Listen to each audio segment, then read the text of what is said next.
नमस्कार, आप देख रहे हैं मरुधर बुलेटिन में सागर चौधरी। आपको बता दें कि किसान आंदोलन का आज 29वां दिन है और उस पर राहुल गांधी और प्रियंका गांधी ने राष्ट्रपति भवन तक मार्च करने का चाहा। बिना परमिशन के प्रियंका गांधी मार्च करना चाह रहे थे, लेकिन प्रियंका गांधी को पुलिस ने हिरासत में ले लिया। हालांकि बाद में उनको छोड़ भी दिया गया।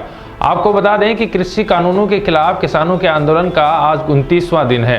किसानों के समर्थन में विपक्ष का डेलीगेशन विजय चौक से राष्ट्रपति भवन तक मार्च निकालना चाहता था, लेकिन पुलिस ने इसकी इजाज़त नहीं दी थी। इसके बावजूद मार्च निकालने पर प्रियंका गांधी समेत कई कांग्रेस नेताओं को पुलिस ने हिरासत में ले लिया। इनमें से केसी वेणुगोपाल और रणदीप सुरजेवाला भी शामिल है। इसके बाद प्रियंका गांधी ने कहा कि किसानों को देश विरोधी कहना पाप है। प्रियंका ने यह भी कहा कि भाजपा नेता और समर्थक किसानों के जो शब्द इस्तेमाल कर रहे हैं वह पाप है। अगर सरकार किसानों को देश विरोधी कहती है तो सरकार पापी है। इस सरकार के खिलाफ किसी भी तरह के असंतोष को आतंक के नजरिए से देखा जा रहा है। हम किसानों के समर्थन में आवाज बुलंद करने के लिए ये मार्च कर रहे थे। बाद में उन्होंने ये भी बताया कि भाजपा दो तरह की बातें करती है। कभी वह कहते हैं कि हम इतने कमजोर हैं कि विपक्ष के लायक ही नहीं, कभी वे कहते हैं कि हम इतने ताकतवर हैं कि हमने दिल्ली बॉर्डर पर किसानों के लिए लाखों कैंप बना दिए। पहले उन्हें ये तय करना चाहिए कि हम क्या हैं।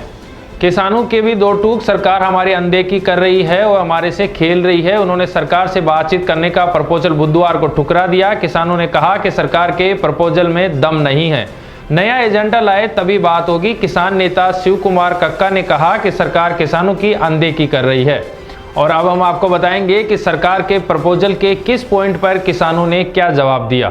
कृषि मंत्रालय के संयुक्त सचिव विवेक अग्रवाल ने 20 दिसंबर को किसान नेता डॉक्टर दर्शन पाल को प्रपोजल भेजा था, इसलिए जवाब भी दर्शन पाल की ईमेल से संयुक्त सचिव को भेजा गया है।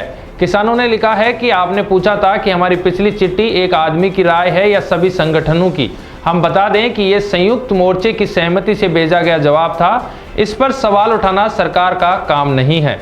आपकी चिट्ठी भी आंदोलन को बदनाम करने की कोशिश थी। सरकार कथित किसान नेताओं और ऐसे कागजी संगठनों के साथ पैरेलल बातचीत पर आंदोलन को तोड़ने की कोशिश कर रही है, जिसका आंदोलन से कोई लेना देना ही नहीं है। प्रदर्शनकारी किसानों से एक ऐसे निपट रही है मानो वे संकटग्रस्त लोग न होकर सरकार के राजनीतिक विरोधी हैं। आपका ये रवैया विरोध प्रदर्शन तेज करने के लिए मजबूर कर रहा है। हम हैरान हैं कि सरकार अब भी 3 कानूनों को रद्द करने की हमारी मांग को समझ नहीं पा रही है। कई दौर की बातचीत में साफ तौर पर बताया गया कि कानूनों में ऐसे बदलाव हमें मंजूर बिल्कुल नहीं है। 5 दिसंबर को मौखिक प्रपोजल खारिज करने के बाद हमें बताया गया कि सरकार के साथ चर्चा के बाद ठोस प्रपोजल भेजा जाएगा, लेकिन 9 दिसंबर को जो प्रस्ताव भेजे वे 5 दिसंबर की चर्चा वाले ही थे, जिन्हें हम पहले ही खारिज कर चुके हैं। आपने न्यूनतम समर्थन मूल्य यानी कि एमएसपी के बारे में जो प्रस्ताव भेजा है उसमें ऐसा कोई भी साफ प्रस्ताव नहीं है जिसका जवाब हमारी तरफ से दिया जाना चाहिए। न्यूनतम समर्थन मूल्य पर आप मौजूदा खरीद सिस्टम से संबंधित लिखित भरोसे का प्रस्ताव रख रहे हैं। किसान संगठन राष्ट्रीय किसान आयोग की सिफारिश के मुताबिक न्यूनतम समर्थन मूल्य पर सभी फसलों की खरीद की कानूनी गारंटी की मांग कर रहे हैं। बिजली अधिनियम संशोधन विधेयक के ड्राफ्ट पर प्रस्ताव साफ नहीं है। जब तक आप क्रॉस सब्सिडी बंद करने के प्रोविजन के बारे में साफ नहीं करते तब तक हम इसका जवाब नहीं दे सकते। इसका जवाब देना बेकार है। हम बातचीत के लिए तैयार हैं और इंतजार कर रहे हैं कि सरकार कब खुले मन, खुले दिमाग और साफ नीयत से इस पर चर्चा आगे बढ़ाए। अपील करते हैं कि बेकार के बदलावों के खारिज प्रस्तावों को दोहराने के बजाय ठोस प्रस्ताव भेजे जाएं, ताकि उसे एजेंडा बनाकर बातचीत दोबारा शुरू की जा सके। 30,000 किसान 2 दिन में दिल्ली के लिए रवाना हो रहे हैं। हरियाणा, पंजाब सहित राजस्थान से किसानों का दिल्ली पहुंचने का सिलसिला लगातार जारी है। 26 दिसंबर को पंजाब के खनौरी से और 27 दिसंबर को हरियाणा के डबवाली से 15-15 हज़ार किसान दिल्ली के लिए रवाना होंगे।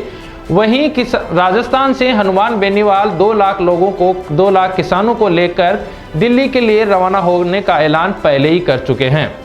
लगातार बने रहिए हमारे साथ मरुधर बुलेटिन के इस खास कार्यक्रम में। अगली खबर में फिर मुलाकात होगी, तब तक के लिए जय हिंद, जय भारत। यदि आप हमारा कार्यक्रम फेसबुक पे देख रहे हैं तो लाइक कीजिए, यूट्यूब पे देख रहे हैं तो सब्सक्राइब कीजिए, ज़्यादा से ज़्यादा शेयर कर दीजिए।